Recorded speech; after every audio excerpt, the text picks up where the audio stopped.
Good afternoon. Covid महामारी के कारण आपकी कक्षाएं घर से ही चल रही हैं। इसी क्रम में आज समय सारणी में मेरा थर्ड पेपर है, जिसमें आपको माध्यमिक शिक्षा आयोग के बारे में पढ़ना है। इससे पहले क्लासेस में मैंने बताया था कि माध्यमिक शिक्षा आयोग का गठन विश्वविद्यालय शिक्षा आयोग, जो कि आपने पढ़ा है, राधाकृष्णन आयोग, उसने संस्तुति की थी कि विश्वविद्यालय शिक्षा में सुधार करने के लिए सबसे पहले माध्यमिक शिक्षा में सुधार करने की ज़रूरत है। विश्वविद्यालय शिक्षा आयोग का गठन 1948 में हुआ था। इसके बाद 1949 में इसी की संस्तुतियों पर ताराचंद समिति का गठन किया गया, जिन्होंने माध्यमिक शिक्षा में विभिन्न दोषों को बताया और अपने सुझाव दिए, जिसको भारत सरकार द्वारा, जो कि ताराचंद समिति का गठन किया गया था, लेकिन केंद्रीय शिक्षा सलाहकार बोर्ड ने ये भारत सरकार से सिफारिश की कि नहीं, माध्यमिक शिक्षा पर एक आयोग की स्थापना की जाए। जिसके फलस्वरूप 23 सितंबर 1952 को मुदालियर शिक्षा आयोग का गठन किया गया। लक्ष्मण स्वामी मुदालियर की अध्यक्षता में माध्यमिक शिक्षा आयोग का गठन किया गया। चूँकि इनके अध्यक्ष लक्ष्मण स्वामी मुदालियर थे, इसलिए इसका नाम मुदालियर आयोग भी रखा गया। और इसका गठन 23 सितंबर 1952 को किया गया और इसने अपनी संस्तुतियाँ 1953 में रखी। सबसे पहले इसने बताया कि जो माध्यमिक शिक्षा में दोष हैं उनके बारे में इन्होंने चर्चा की।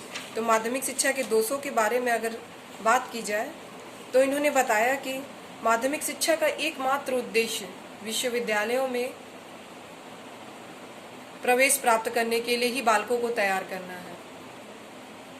ना तो इसमें नेतृत्व का कोई गुण है, नेतृत्व की क्षमता प्रदान करती है, ना ही अनुशासन सिखाती है। इसका एकमात्र उद्देश्य केवल विश्वविद्यालय स्तर पर बच्चों को प्रवेश के लिए तैयार करना है। ये केवल एकांकी है, एक ही पक्ष को ध्यान देती है, ये संपूर्ण पक्ष को नहीं ध्यान देती है। इसका पाठ्यक्रम अव्यावहारिक है, इनका बच्चों के वास्तविक जीवन से कोई संबंध नहीं है। और अंग्रेजी, साथ ही अंग्रेजी पाठ्यक्रम का अनिवार्य विषय बना हुआ है। कुछ प्रांतों में अभी तक शिक्षा का माध्यम भी अंग्रेजी है। अर्थात कहने का तात्पर्य है, जिन बच्चों को अंग्रेजी नहीं आती है वो माध्यमिक शिक्षा का अध्ययन नहीं कर पाते हैं, माध्यमिक शिक्षा में पढ़ नहीं पाते हैं। शिक्षण विधियां भी दोषपूर्ण हैं, उत्तम शिक्षण विधियों का प्रयोग नहीं किया जाता है। स्कूलों का समय सारणी भी ठीक नहीं है। छात्रों में छात्र संख्या बहुत अधिक है, जिसके कारण स्कूलों में छात्र संख्या बहुत अधिक है, जिसके कारण शिक्षक और छात्रों के बीच निकट संबंध स्थापित नहीं हो पा रहा है। शिक्षकों की नियुक्ति का मानदंड भी नहीं है, प्रायः योग्य शिक्षकों की नियुक्ति नहीं होती है। स्कूलों में सहपाठ्यचारी क्रियाओं की उचित व्यवस्था नहीं है। माध्यमिक स्तर पर प्रयोग की जाने वाली परीक्षा प्रणाली भी दोषपूर्ण है। इससे बच्चों के ज्ञान एवं कौशल की सही परख नहीं होती। अगर अब देखा जाए तो माध्यमिक शिक्षा के दोषों के बारे में उन्होंने बताया, और साथ ही उन्होंने बताया कि माध्यमिक शिक्षा, अगर दूसरा पॉइंट देखा जाए तो अब माध्यमिक शिक्षा के उद्देश्य की चर्चा करते हैं। तो उनका मानना है कि माध्यमिक शिक्षा का मुख्य उद्देश्य जो होना चाहिए, पहला है छात्रों में जनतंत्रीय नागरिकता का विकास करना, छात्रों में व्यावसायिक कुशलता को उन्नत करना, छात्रों के व्यक्तित्व का सर्वांगीण विकास करना, छात्रों में नेतृत्व ग्रहण करने की क्षमता का विकास करना। ये 4 उद्देश्य उन्होंने बताए थे। क्योंकि आपको पता है कि कोई भी आयोग, जैसे राधाकृष्णन आयोग है, तो निम्न विषयों पर, चाहे वो शिक्षा का उद्देश्य हुआ, अनुशासन हुआ, शिक्षण विधियाँ हुआ, पाठ्यक्रम हुआ, शिक्षकों की नियुक्ति हुआ, शिक्षकों का वेतन हुआ, छात्रों के कल्याण के लिए, ये सारे सुझाव प्रस्तुत करती हैं कि क्या क्या आयोग, मतलब उस शिक्षा से क्या क्या मिलना चाहिए हमें। जैसे माध्यमिक शिक्षा से ग्रहण करने में बच्चों में क्या क्या गुण उसमें होने चाहिए, तो किन किन विषयों में सुधार करने के लिए ये आयोग ने प्रस्तुत किया था। तो इसमें जिसमें उद्देश्यों में आपको लोकतांत्रिक जनतंत्रीय नागरिकता का विकास करना, व्यावसायिक कुशलता का विकास करना, नेतृत्व ग्रहण करने की क्षमता, जो कि उन्होंने शिक्षा के दोष में ही बताया था, माध्यमिक शिक्षा के दोष में ही बताया था कि नेतृत्व ग्रहण करने की क्षमता नहीं होती है। तो इसका उद्देश्य में उन्होंने शामिल किया कि नेतृत्व ग्रहण करने की क्षमता का विकास करना, व्यक्तित्व का सर्वांगीण विकास, केवल एक तरफ से नहीं, चारित्रिक, नैतिक, शारीरिक, सभी तरह के विकास, सामाजिक विकास, सभी तरह के विकास की इन्होंने बात की कि व्यक्तित्व का सर्वांगीण विकास करना, व्यावसायिक कुशलता का विकास करना। इसी के साथ साथ इन्होंने माध्यमिक शिक्षा के पुनर्गठन की बात की थी और उन्होंने बताया था कि माध्यमिक शिक्षा की अवधि जो होनी चाहिए 7 वर्ष की उन्होंने बताई थी और माध्यमिक शिक्षा को 2 भागों में बांटा था इन्होंने। माध्यमिक शिक्षा को निम्न माध्यमिक शिक्षा और उच्च माध्यमिक शिक्षा में बांटा था। निम्न माध्यमिक शिक्षा में इन्होंने जो माध्यमिक शिक्षा में बांटा था 11 वर्ष से आयु से लेकर 11 से 17 वर्ष की आयु तक के बालकों को माध्यमिक शिक्षा ग्रहण करने की बात की गई थी,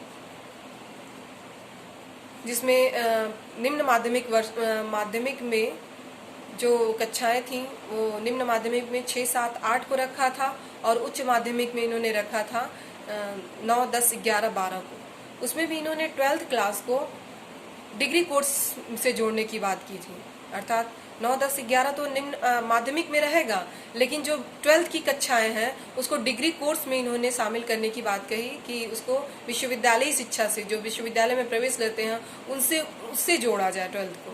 तो जो माध्यमिक शिक्षा 11 तक ही इन्होंने सीमित कर दी थी। इसके अलावा वर्तमान इंटरमीडिएट कक्षा को हटाकर उसका 1 वर्ष माध्यमिक कक्षा के पाठ्यक्रम में और 1 वर्ष विश्वविद्यालय डिग्री कोर्स में मिला दिया जाए, इन्होंने कहा था। और दो भागों में बटा था, यह तो मैंने आपको बताया ही था। डिग्री कोर्स 3 वर्ष का कर दिया जाए। इंटरमीडिएट कॉलेजों में विश्वविद्यालय में प्रवेश लेने वाले छात्रों के लिए 1 वर्ष का पूर्ण विश्वविद्यालयी कोर्स रखा जाए।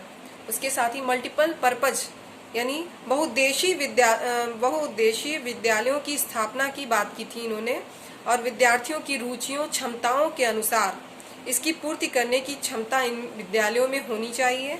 सभी विद्यालयों को बहुउद्देशीय बनाना आवश्यक नहीं है। ग्रामीण विद्यालयों में कृषि शिक्षा का विशेष रूप से प्रबंध करने की बात कही, जिसमें उद्यान, पशुपालन, कला, कुटीर उद्योगों को भी शिक्षा में शामिल करना चाहिए।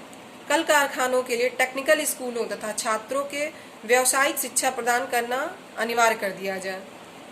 अंधे और बधिर या मूक बधिर व्यक्तियों के लिए विद्यालयों में प्रबंध करना चाहिए। पब्लिक स्कूलों को कुछ समय तक यथावत चलने दिया जाए और एक निश्चित अवधि के उपरांत उनका संगठन अन्य माध्यमिक विद्यालयों की भांति कर दिया जाए। भाषाओं का अध्ययन यानी भाषा का माध्यम क्या होना चाहिए, इन्होंने बताया था। माध्यमिक विद्यालयों में भाषाओं के अध्ययन के संबंध में जो कमीशन ने निम्न विचार प्रस्तुत किए वे ये हैं कि शिक्षा का माध्यम मातृभाषा या प्रादेशिक भाषा होनी चाहिए, लेकिन बहुभाषा भाषी अल्पसंख्यकों को केंद्रीय शिक्षा सलाहकार बोर्ड के सुझावों के अनुसार विशेष प्रकार की सुविधा दी जाए। मिडिल स्कूलों में प्रत्येक छात्र कम से कम 2 भाषाओं की शिक्षा प्राप्त करे और हिंदी व अंग्रेजी शिक्षा जूनियर बेसिक यानी निम्न माध्यमिक जो बोला गया था, जूनियर बेसिक स्तर के पश्चात ही दी जाए, लेकिन इस बात का ध्यान रखा जाए कि एक ही वर्ष में दोनों भाषाओं की शिक्षा प्रारंभ न कर दी जाए। उच्च माध्यमिक यानी हायर सेकेंडरी स्तर पर विद्यालयों में कम से कम 2 भाषाओं की शिक्षा दी जाए, जिनमें एक मातृभाषा और दूसरी प्रादेशिक भाषा होनी चाहिए। पाठ्यक्रम और शिक्षा के बारे में क्या सुझाव दिया इन्होंने, देखिए। पाठ्यक्रम को छात्रों की विभिन्न योग्यताओं क्षमताओं का विकास करने वाला होना चाहिए। पाठ्यक्रम में लचीलापन हो यानी उसमें उसको बदला जा सके, जिससे कि विद्यार्थियों की आवश्यकताओं और अभिरुचियों के अनुसार बनाया जा सके। पाठ्यक्रम का सामुदायिक जीवन से घनिष्ठ संबंध होने चाहिए। पाठ्यक्रम ऐसा हो जो छात्रों को न केवल कार्य करने अपितु अवकाश का सदुपयोग करने की भी सुविधा जिससे मिलती हो। पाठ्यक्रम में सभी विषयों में परस्पर घनिष्ठ संबंध होने चाहिए। उक्त सिद्धांतों के आधार पर आयोग ने माध्यमिक विद्यालयों के लिए निम्नलिखित विषय निर्धारित किए हैं। पहला है मिडिल या जूनियर हाई स्कूल तक के लिए जो भाषाएं, उसमें जो सब्जेक्ट्स रखे गए हैं उनमें पहला है भाषा। भाषा में आपकी भाषाएं आ जाएंगी, दोनों भाषाएं आ जाएंगी। दूसरा है समाज विज्ञान, तीसरा सामान्य विज्ञान, चौथा गणित, कला और संगीत, हस्तशिल्प तथा शारीरिक शिक्षण। सातवां हायर सेकेंडरी स्कूल यानी उच्च माध्यमिक विद्यालयों में जो सब्जेक्ट्स रखे गए हैं उनमें सामाजिक विषय, विज्ञान, टेक्निकल विषय, वाणिज्य विषय, कृषि, ललित कलाएं और गृह विज्ञान। इनमें से छात्र किसी भी समूह में 3 विषय ले सकते हैं, पर सभी समूहों में विद्यार्थियों को भाषा, समाज विज्ञान और शिल्प का अध्ययन अनिवार्यतः करना होगा। पाठ्य पुस्तकों के बारे में जो इन्होंने चर्चा की थी, वो उन्होंने बताया था कि पाठ्य पुस्तकों का स्तर ऊंचा उठाने के लिए प्रत्येक राज्य में हाई पावर कमेटी का गठन किया जाए। उक्त समिति पुस्तकों की छपाई आदि के संबंध में निश्चित सिद्धांत बनाए। पुस्तकों के चित्र बनाने की कला में प्रशिक्षण देने के लिए केंद्रीय सरकार द्वारा एक संस्था का निर्माण किया जाना चाहिए। प्रत्येक विषय के लिए पर्याप्त संख्या में पुस्तकें निश्चित हों और पाठ्य पुस्तकें जल्दी बदली न जाए। शिक्षण पद्धति की बात की थी इन्होंने। शिक्षण पद्धति कैसी होनी चाहिए? शिक्षण पद्धति का उद्देश्य केवल ज्ञान प्राप्ति न होकर छात्राओं में उपयुक्त मूल्यों, उचित दृष्टिकोणों और कार्य करने की प्रवृत्तियों का समावेशन होना चाहिए। सभी विषयों के अध्ययन में छात्रों को आत्माभिव्यक्ति का अधिक से अधिक अवसर मिलना चाहिए। यथासंभव क्रिया पद्धति और योजना पद्धति को प्रमुखता दी जाए। छात्र यानी अर्थात वो करके सीखें, कोई भी चीज हो जो वो क्रिया पद्धति करके ही वो सीख सकें। छात्रों को सामूहिक रूप से कार्य करने का पर्याप्त अवसर दिया जाए। इसके साथ ही माध्यमिक शिक्षा आयोग में चरित्र निर्माण और धार्मिक शिक्षा से संबंधित भी बहुत बड़ी बातें की गई थी, क्योंकि वो बच्चों के चरित्र निर्माण पर विशेष ध्यान देते थे, उन्होंने दिया था। और अपने शिक्षा के उद्देश्य में भी डाला था कि चारित्रिक शिक्षा का उद्देश्य जो होना चाहिए, चारित्रिक विकास का उद्देश्य होना चाहिए, उसमें व्यक्तित्व का सर्वांगीण विकास करे। विद्यार्थियों के चरित्र निर्माण का उत्तरदायित्व तो अध्यापकों पर हो, अतः विद्यालय के प्रत्येक कार्यक्रम में चरित्र निर्माण की शिक्षा दी जाए। अनुशासन की भावना विकसित करने के लिए अध्यापकों और विद्यार्थियों में घनिष्ठ संबंध होना चाहिए, अर्थात संबंध होंगे तभी वो अनुशासन सीख पाएंगे। तो अनुशासन सीखने के लिए उन्होंने अध्यापक और छात्र दोनों में घनिष्ठता की बात की थी। सभी विद्यालयों में एनसीसी, जूनियर रेड क्रॉस व स्काउटिंग आदि कार्यों को प्रोत्साहित किया जाए। विभिन्न कार्यक्रमों के संचालन हेतु स्वशासन पद्धति को अपनाया जाए। चरित्र विकास एवं धार्मिक एवं नैतिक शिक्षण का भी अत्यंत महत्व है, अतः विद्यालयों में इनकी सहायता से चरित्र निर्माण पर ध्यान दिया जाए। अब स्वास्थ्य शिक्षा और शारीरिक और स्वास्थ्य शिक्षा के बारे में इन्होंने क्या कहा था? सभी छात्रों में प्रतिवर्ष पूर्ण रूप से सभी छात्रों के, चूंकि राधा कृष्ण आयोग द्वारा भी ये बताया गया था, जब छात्र कल्याण आप पढ़ रहे थे तो उसमें बताया गया था कि सभी छात्रों का समय समय पर स्वास्थ्य परीक्षण कराया जाए। मुदालियर आयोग में भी ये बताया गया था कि सभी छात्रों का कम से कम वर्ष में स्वास्थ्य परीक्षण कराया जाए और विद्यार्थी गंभीर रूप से पीड़ित हों या हमेशा अस्वस्थ रहते हों, उनका बराबर स्वास्थ्य परीक्षण कराया जाए। सभी राज्यों में स्कूल मेडिकल सर्विस का गठन किया जाए। समस्त बीमार विद्यार्थियों को विद्यालय स्वास्थ्य अधिकारी द्वारा चिकित्सा दी जाए। छात्रों को स्वस्थ रखने के लिए उन्हें शारीरिक श्रम के प्रति आकृष्ट किया जाए। 40 वर्ष से कम आयु के अध्यापक एवं छात्रों के साथ शारीरिक श्रम के कार्य करें ताकि छात्रों में शारीरिक श्रम के प्रति उत्साह उत्पन्न हो। अर्थात शिक्षकों को छात्रों के साथ लगने की बात की गई थी कि शारीरिक श्रम वाला कार्य कराएं और करें। शिक्षकों को शारीरिक शिक्षण ट्रेनिंग के लिए पूर्ण सुविधा दी जाए और कुछ अध्यापकों को प्राथमिक चिकित्सा यानी फर्स्ट एड के सिद्धांतों में भी प्रशिक्षित किया जाए। विद्यार्थियों के लिए यथासंभव संतुलित आहार का भी प्रबंध किया जाए। परीक्षाएं, नेक्स्ट आपका जो हेडिंग है वो परीक्षाएं हैं। परीक्षाओं में व्यापक सुधार की बात सबसे पहले जो की गई थी माध्यमिक शिक्षा आयोग द्वारा ही की गई थी। माध्यमिक शिक्षा आयोग द्वारा कहा गया था कि निबंधात्मक परीक्षाओं को दूर करना चाहिए और बाह्य परीक्षाओं से जो अच्छा है कि आंतरिक परीक्षाएं ली जाएं। और निबंधात्मक परीक्षाओं को दूर करने की बात की थी।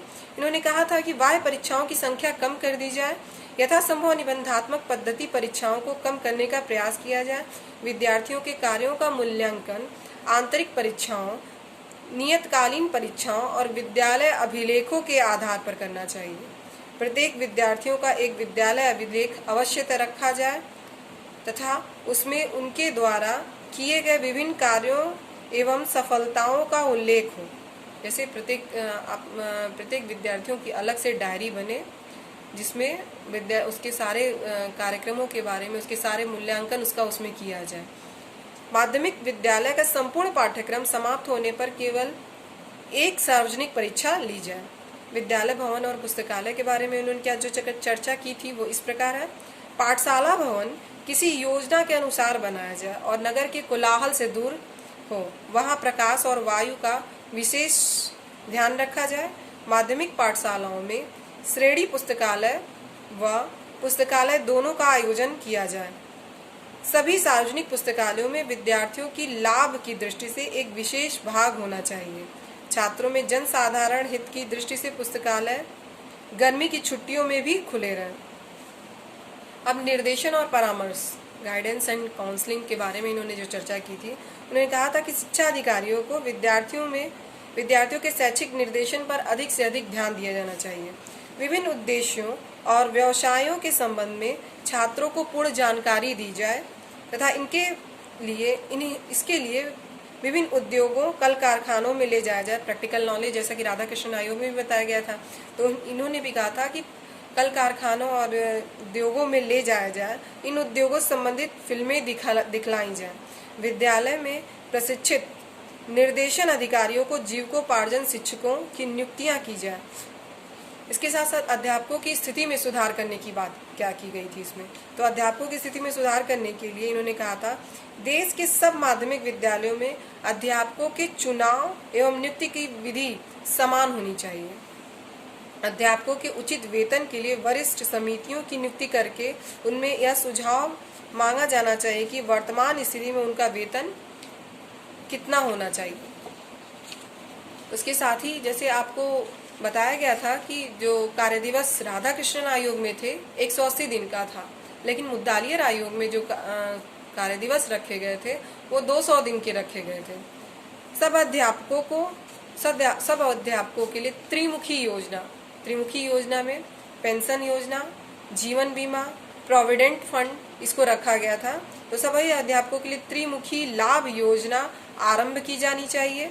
अध्यापकों को विशेष कठिनाइयों का समाधान करने के लिए आर्बिट्रेशन यानी निर्णायक मंडल का गठन करने की बात की गई थी।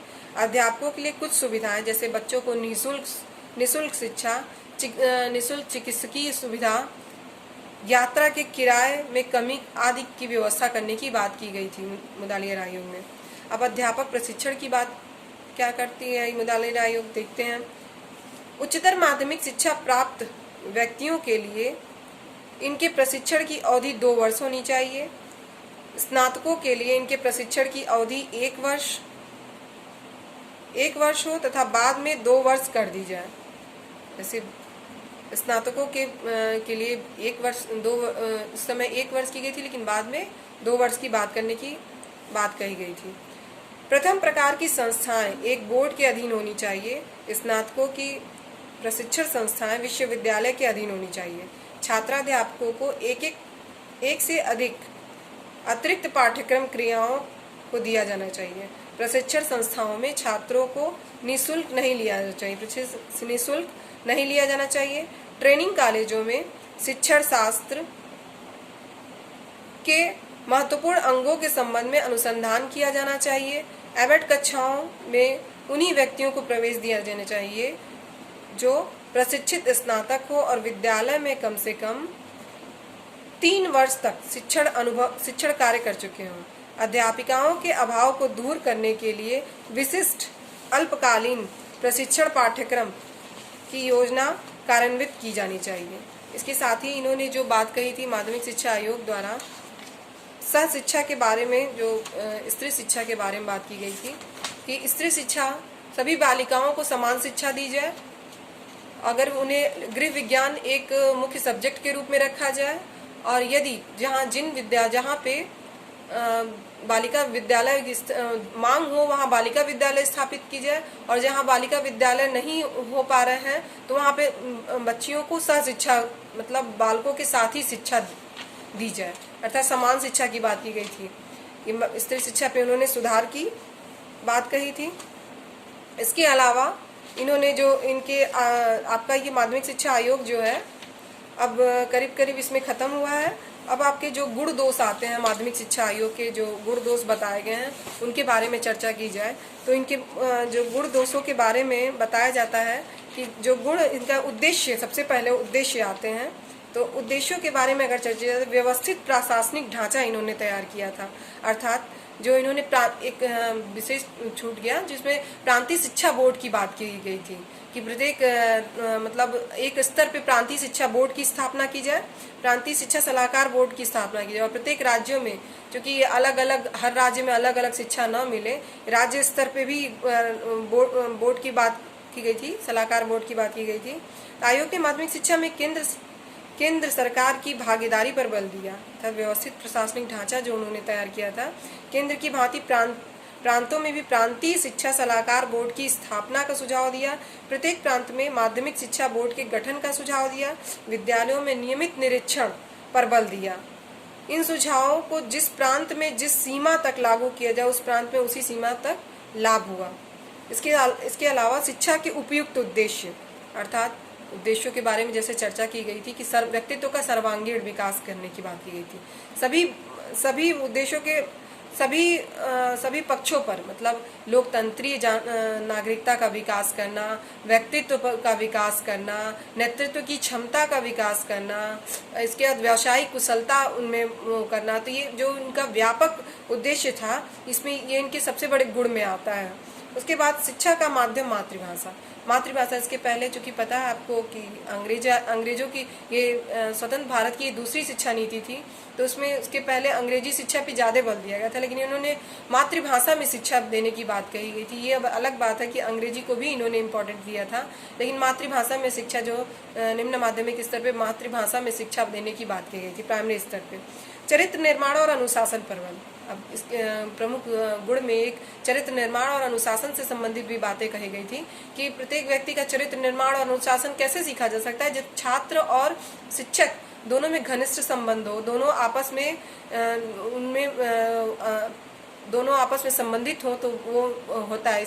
ये चरित्र निर्माण और ये अनुशासन में अपने आप विकसित होता है। इसके अलावा परीक्षा प्रणाली में सुधार की बात की गई थी, निबंधात्मक प्रश्नों को हटाकर बहुविकल्पीय प्रश्नों को रखने की बात कही गई थी, बाह्य परीक्षाओं को कम करने की बात कही गई थी। इसके अलावा स्त्री शिक्षा के संबंध में ठोस सुझाव। स्त्री शिक्षा जैसे आपको पता है राधाकृष्णन आयोग में कहा गया था सुफल गृहिणी बनने के लिए और सुमाता बनने के लिए शिक्षा केवल देने की बात कही गई थी। इसमें कहा गया था कि नहीं, समान शिक्षा, लड़कियों के लिए समान